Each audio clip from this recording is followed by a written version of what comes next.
Welcome to another broadcast from mindsyourhealthcast.com. It's always nice to come back and to share with you some of the things that I've dug up in my archaeological digs of health, nutrition, and medicine, and you name it.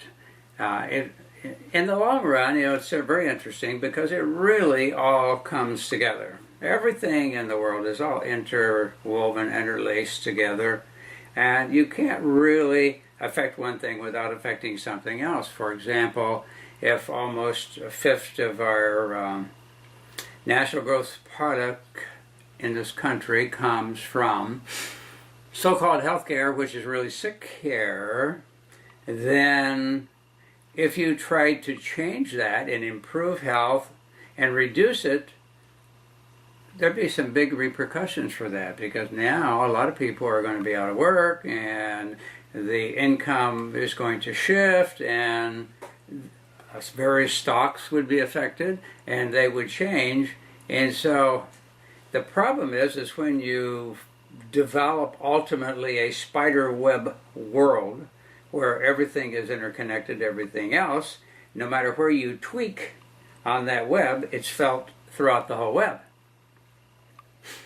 So the problem is, if you were to correct health and you didn't need all the drugs and you didn't need all the medical procedures, you didn't need all the hospitalization, you didn't need all the hospices to the degree we have them today, and you didn't need all these things, how would that affect us?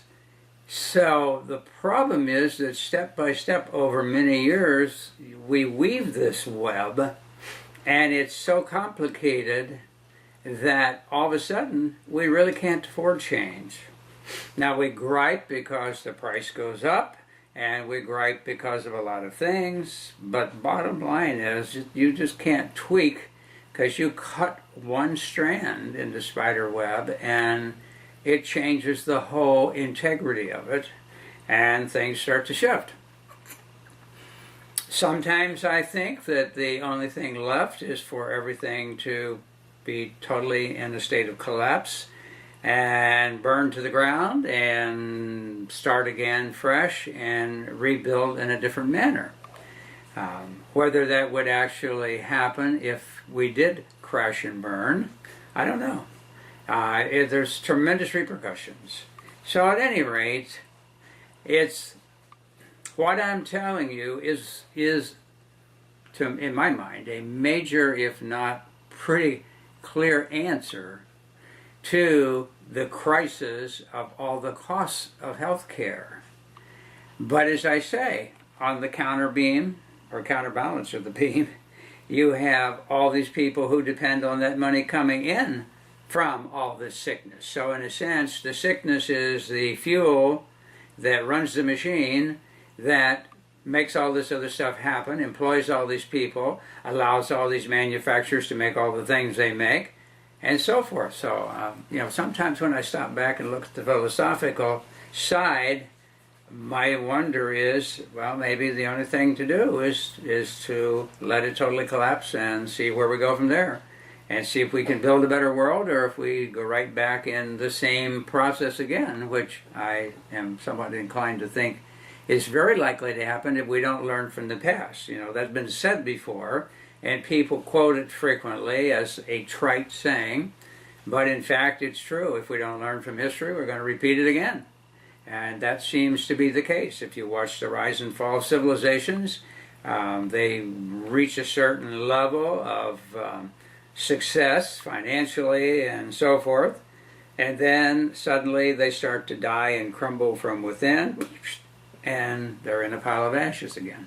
I'm hoping that doesn't happen, and I'm hoping that we can do something to start a process, because I know whatever you do, it's not going to happen overnight.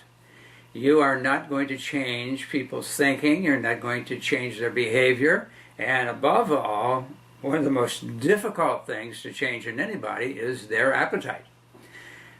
People develop a preference to certain flavors, for the better or the worse, and because of that, they kind of direct their diet in that direction, And it may be putting them overweight, it may be making them sick, it may be helping them develop diabetes, it may be doing a lot of things, but you know, every time they think about doing something that they know is wrong, they do an expression that's out of a type of therapy called transactional analysis. Now, I think I have way back along the way at least given a brief introduction to transactional analysis.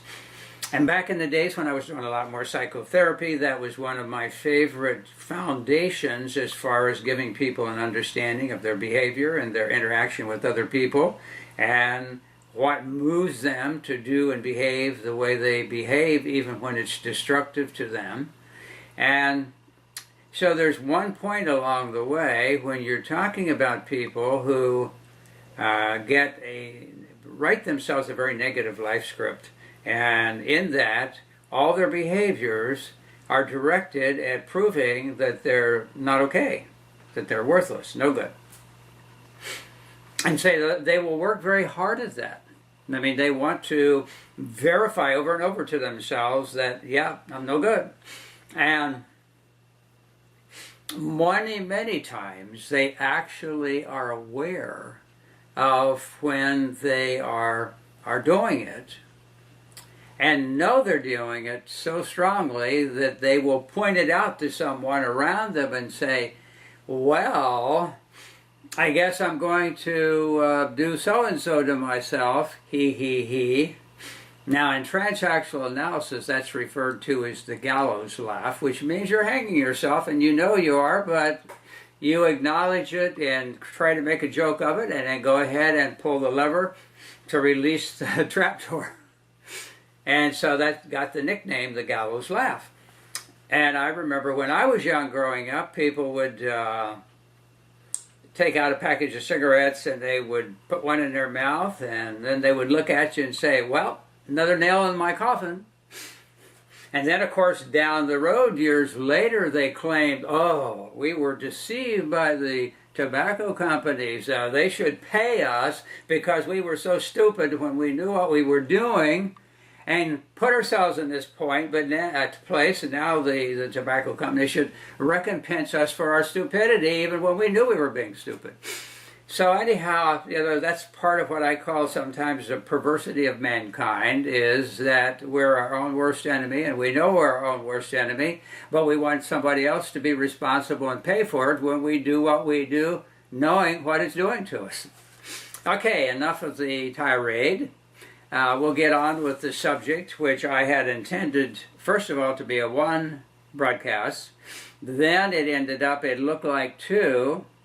And now I'm flirting with the idea, before it's done, it might be three, because I really want to make this the points that I'm presenting, because it still takes a slap in the face sometimes to get people to really come to attention and hear what you're saying. Now, we talked last time about mind filters and how our mind filters actually cause us to distort, delete, and generalize information coming into our mind.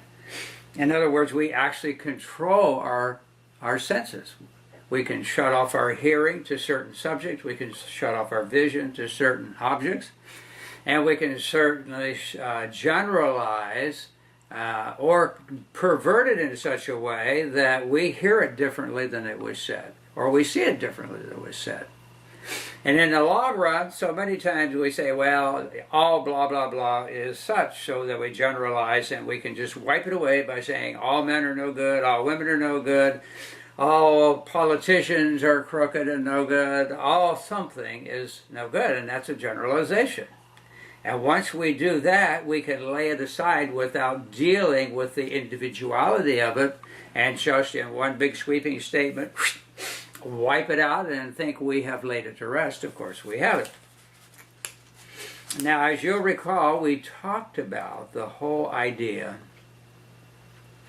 of the last couple of 100 years that I have spent several years researching in medicine and health and diet and nutrition and etc. I looked at plagues, I've looked at all kinds of epidemics, you name it, and there's a commonality in there. And the commonality is that I'm going to give you my basic hypothesis first. And I think I can back it up with solid facts, historically and currently, that it's accurate.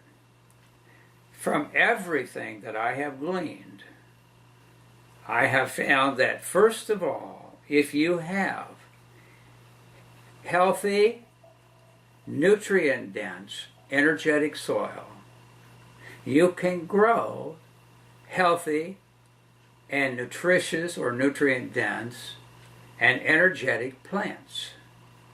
Now, if you eat them directly, or animals eat them first, which then they make a conversion of that into products that we then second-handed from the soil can get from the animals, that from all those we get highly nutritious or nutrient-dense food, uncontaminated, highly energetic, that gives us what we need, which is the energy from the sun. Now, when you get down to the bottom line, everything that lives and thrives on this earth depends on the energy from the sun, both visible and invisible. In other words, we can see the light portion of it because it falls within our very little narrow band of the electromagnetic spectrum. I thought you would probably remember that. Remember, we have this giant spectrum, like a giant fan, of electromagnetic spectrum, or vibrations, or frequencies. And in the middle, in a very narrow little band, is our visible band of light. Okay, so anyhow, that's what we can see, and when we mix them all together, we see white light. And that is when you run it then through a prism or a diffraction grating, and it separates it apart into the individual frequencies, and we can see the 7 colors of the rainbow, which are the basic color spectrum of our vision. There are some above and below that we can't see, but we can feel, ultraviolet and infrared. But in that little narrow band, that part we see, we benefit. When we go out and sit in the sun for a while, and we don't overdo it, and especially if our skin gets exposed to the sun, we absorb a lot of energy, and, of course, vitamin D we can manufacture if, number one, we have the raw material, and if, number two, the liver happens to be working right, we can make vitamin D, which is very important for so many processes in our body. Okay, so then there is another side, however, of the energy from the sun which we don't see. And I'll give you this information. An experiment was carried out quite some time ago. And the gentleman who did it actually had an engineering background. But he was thinking, we always talk in the chemistry books, especially biochemistry and plant chemistry, about the sun furnishing the light to cause plants to utilize a process called photosynthesis, photo meaning light, where the plant makes energy from the nutrients it gets from the ground, the nitrogen from the air, and light energy from the sun. It produces actually carbohydrate, which is one of the basic molecules of life that we need as far as making energy and doing lots of things. Okay, so that molecule, in a sense, captures energy from the sun, and when we then ingest it via plants or through meat that was fed on plants grown in the sun, then we can get the energy from the sun for our body to perform properly.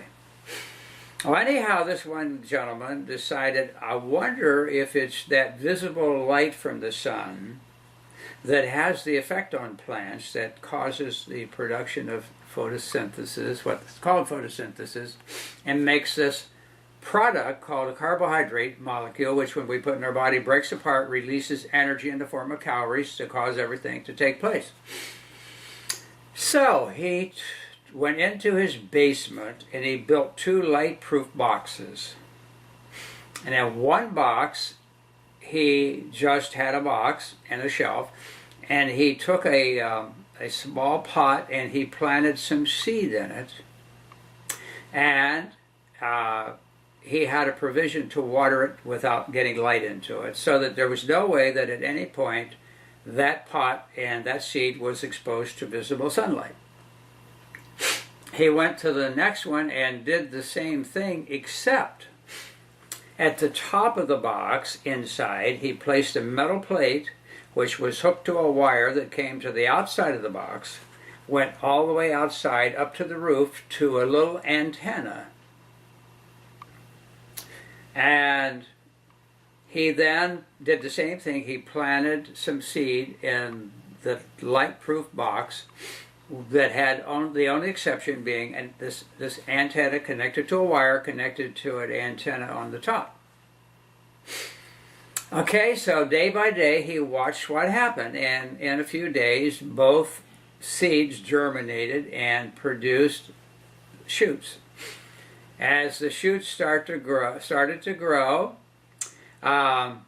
he left them for a while so as not to bother them. But at a certain point, after several days, he decided to observe the 2. Now remember, the one had total darkness the whole time, and that was it, but had water and there were nutrients in the soil.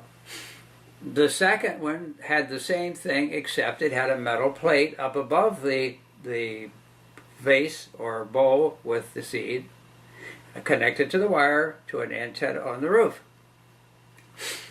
So when he opened the first door of the one that was in total darkness, the plants had come up into shoots and to small plants, and they were yellow and weakly and didn't look good at all, very sickly.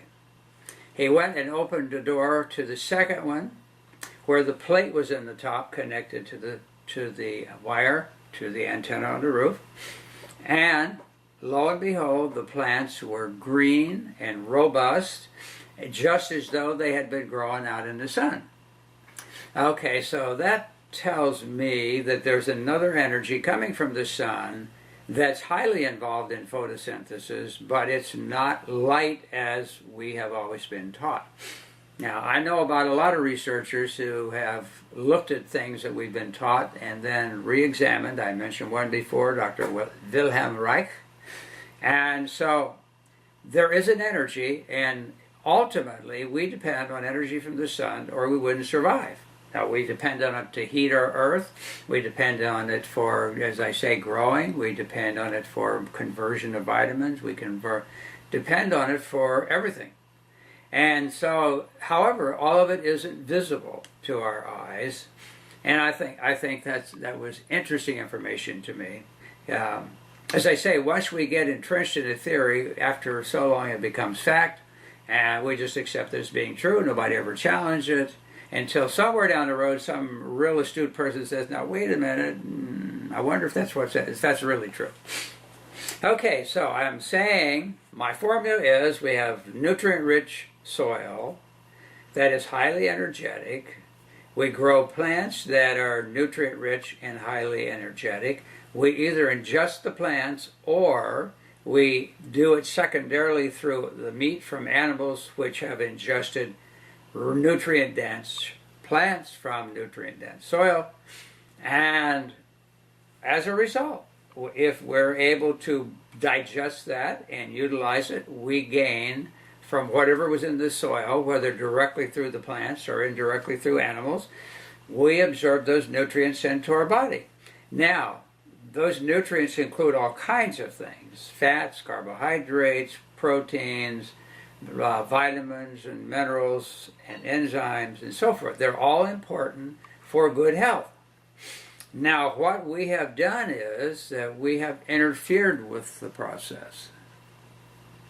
We've interfered because of other interests that have developed as we have, what should I say, we've become more civilized. We have progressed, at least we think we have. Now in technology, I would admit we have progressed, but then technology is another issue. We develop technology because we need to expand our capabilities. And to give you some insight into that, years ago I ran across the work of a researcher at McGill University in Canada, Montreal, and his name was Marshall McLuhan. And he wrote a book called Understanding Media.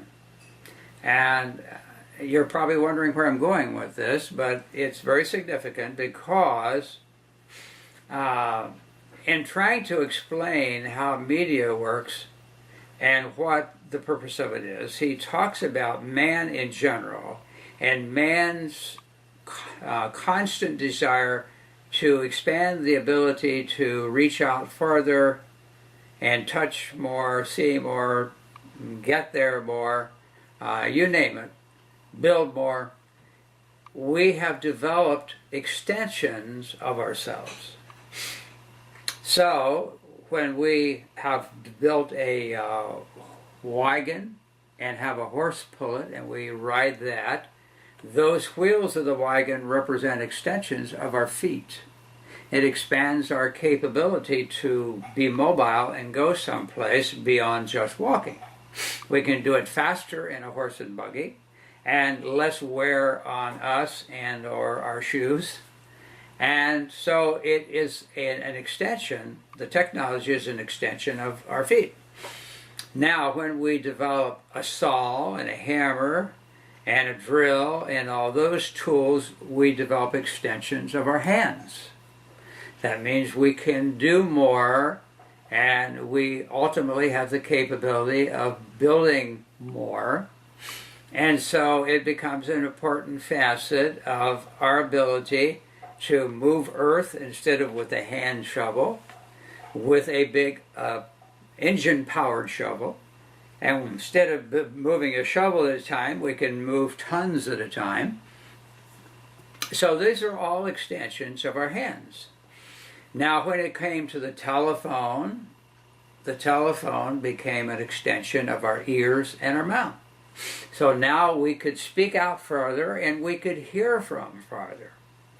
And then eventually we came up with television so that we could see farther and we could hear farther, but it had an impact. And I'm saying all that to say that we are always reaching out, and technology expands our capability to reach out because it's just extending our own body and our own body capabilities. But the one thing I guess that we've really missed is what fuels the machine, you know. Because somewhere every machine has to have some type of energy for it to go or move, and so that involves the production of energy. If it's a gasoline-driven unit, then the gasoline provides the energy to turn the engine to move all the things we move, if it's an automobile or whatever it is. And these technological things, they actually influence us. They influence our thinking, they influence our emotions, they make issues for us in terms of how we see the world. So it's a good study if you want to read his books, as I say, and I think you'll find it significant as to how it's fitting in, because it also blinds us. Because we then begin to think that the technology is great, and we forget that it's mere extensions of us, and so we begin to put more dependence on the science that developed the technology, and therefore, if they're able to do that, then anything they say must be good. And I'm saying all that to say that I think is why we've been led to put our trust in people providing things for our nutrition and our health, because we want to, because we feel, well, look, gee, they can build the Empire State Building. Why, they're certainly capable of understanding that if they give us this food's going to be good for us. I mean, don't pay any attention to the fact that we do all these things to the food before it gets to us. Don't worry about that. I mean, after all, if it were bad, they would tell us. So what we've done is we've developed a trust in the technology, which has beguiled us into thinking, wow, we've solved it, we have arrived. Anyhow, the books that he wrote, the first big one was great big, it was about this thick. It was called Understanding Media. And then he wrote a simplified version, because a lot of people said, what are you talking about in that book? And so he wrote a simplified version called The Medium is the Message. And so a lot of people read that, and then they say, well, yeah, I'm still not quite sure I understand what you mean. So then he wrote a third book to explain the second book called The Medium is the Mess, M-E-S-S, Age, A-G-E. Anyhow, very good stuff, because it shows how we get influenced, enamored, and how we can get diverted from seeing straight or clearly. So I'm saying all that to say that I've been laying a foundation that could explain why we allowed ourselves to be hooked into and enamored by our own, what do I want to say, technology that we created to expand our ability to reach out and touch the world, so to speak, or at least bring the world into our living room. And as I say, it had its own emotional influence, but we're going to get into that at this point. Other than to say, I think that was the blindness that allowed us to sit by and allowed all the things to happen when we are listening to the religion of science that says, hey, we've got all the answers. If we say it's true, I mean, you can trust us because, we are clear thinkers. And of course, that ended up not being the case, especially when it's come to health. I'm not saying that we're not smart and intelligent in a lot of ways and creative and making all kinds of things, but we also have to bring along with that the common sense that it takes to put everything in its proper perspective. Now, in a sense, this is kind of the philosophical side of all that. Now I've laid kind of a foundation, and I've talked about these filters, and what's happened is that because we've been so influenced by our parents, by our families, by our contemporary friends, the kids we play with when we're small, and the people we run with when we get bigger, and the educational system, and society as a whole, and the news media, and the advertising media, and all these things have built into us a certain bias. And that bias is that we see things the way we would like to see them, meaning we want to feel comfortable. We don't have to think about all this stuff. We just want somebody to say, okay, here it is, this is good for you, take my word. Well, that's what we've done, and now we see where we are. We are actually one of the sickest groups of people in the world. In our country, we have tremendous amount of degeneration. We have more obesity and overweight than any place in the world. We're developing more diabetes than any place else. We're consuming 50% of the manufactured pharmaceuticals in this country. We're paying for more money for it than any place in the world. And we're the only world that allows free advertising direct to consumers instead of the consumer needing to go to the physician to find out. Now they go and say, give me the purple pill. I think I need that. All the doctor has to do is in a minute or two write a prescription, you're out the door. He loves it, you love it, everything seems fine. But repercussions, there's always repercussions when you give up your own thinking and allow yourself to be persuaded by somebody whose motivation may not be totally what it ought to be, meaning for profit. Now, I have no qualms with profit. I think anybody who engages in a business venture and invests their time and money into starting one is entitled to a reasonable profit. I think that's fine. But when a profit can become 1,000%, 10,000%, and in the long run not give you what you're paying for, then I begin to get concerned, and I think that's when we should be opening up our vision to see what's going on.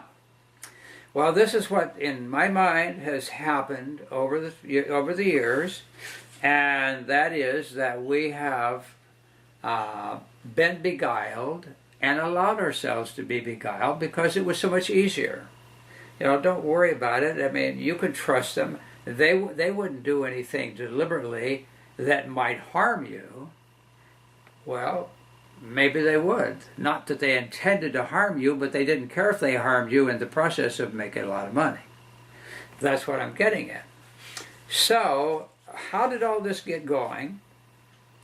Well, I'd say a couple of things. What I've just told you so far, and the idea that as we have become more populated and we have accumulated into more dense areas, and we have left each person having his own piece of ground and growing his own food and so forth, we now are at a place where, okay, we had to go to the city because we could get a job that we could depend on. We'd have to depend on the land anymore.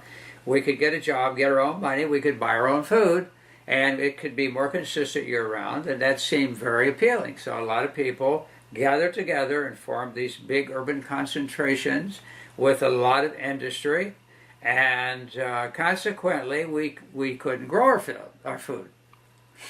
So what did we do? Along comes the peddlers of food, the commercial growers and food processors. Now, they're in business to make money, and as I say, I have no qualms with anybody making honest profit on honest products. So they come along and they say, hey, don't worry about it, you know, we'll truck it in, we'll grow it and truck it into you, and we'll provide your food, and here's what it's going to cost you. And so people became willing to pay for that. The problem, however, was, well, you know, if we bring it in, it doesn't all sell, it's going to spoil. So what are we going to do about that? Well, if we put some preservatives in it and we process it a little, it's going to hang around a lot longer. So our having to factor in all this loss for spoilage, we're not going to have to do that. And so pretty soon you start getting additives added to the food to preserve it. And of course, there was a big study of food, what was called food science. And so these companies hired these chemists, and they started looking through, and they said, wow, you know, if we could get rid of these enzymes, that would also enhance our shelf life. And so bit by bit, they started altering the food in such a way that gave it a much longer shelf life, but guess what?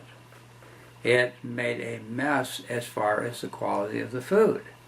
Until eventually what we had was energy-less, nutrition-less food, because after a while it became more profitable to keep growing food on the same soil and not having to replace everything or let the soil rest or do rotations and all of that. It's just much simpler to grow it and make the money. And how are they going to know anyhow? It pretty much looks the same. How are they going to know the difference? And so bit by bit, the profiteers got into the food and they began to sell nutritionless food. So that became a big problem. Now, I see we've already expended our time, but I think I've laid the foundation so that the next few things I'm going to present, I think, is pretty good testament to what I'm saying, and it's all available. I found it. You can find it.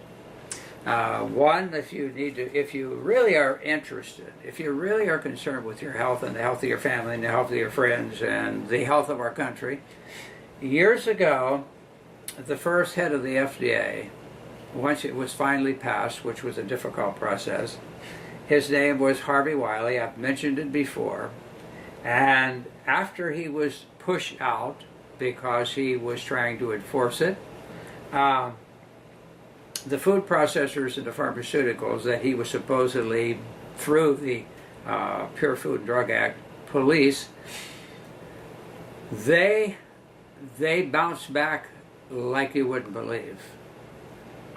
And they corrupted everything that had been set out to help, became corrupted. So eventually he wrote a book called The History of a Crime Against the Food Law. The amazing story of the national food and drug laws intended to help or protect the health of people, perverted to protect adulteration of food and drugs. And it's a big book. I mean, this is the photocopy. Anyhow, no publisher would publish it at that point. So he finally, at his own expense, had it published and circulated it out. And a lot of people were quite shocked when they read it. And bottom line is, interestingly, when he finally died, the family withdrew the book, held the copyright, refused to let anybody else publish it. And I wouldn't say they were bought off, but it's very strange to me why that it was held back. Now I have to tell you, I had a hard time finding a copy, and I never could find a copy in the U.S. Finally got it from down in Australia, if I believe, but it was a long process. And in Australia, the whole idea of health and food and organic growing and organic foods and nutrition has been growing like crazy here of late. And so there's a lot of people down there very concerned, and they've spread out all over the world to gather information to do what they're doing. So if you can find a copy, it's good. If not, we'll talk about it again. But everything that was done by Dr. Wiley and the group that originally got the Pure Food Drug Act was totally undone and actually perverted in a different way. And so we're going to cover that. We're going to cover showing you how long ago it was known that there was a big problem with the food, and how, as a rule, it was always ignored because, again, I think it gets back to the mind filters. We believed in and trusted the scientific community that they just wouldn't do anything like that. No, not them. So, we've come to the end of our time. We're going to have to bid you adieu until our next broadcast. And so I guess there will be a part 3. But we definitely will conclude it. I have all the stuff laid out, ready to go, and I'm going to point you to some more sources because, as I said, don't take my word for it. The material's there. You just have to know how to find it. And once you find it, I think you are going to be not only enlightened, but you're going to be shocked where we have been led down what we think is the primrose path, but it's it was downward into desolation, not into nirvana. So, remind you to go to our mindyourhealthcast.com website, and you can click from there over to alternative health and prevention, and peruse our pages in our website. We keep adding little tidbits here and there of information. And until next time, be healthy.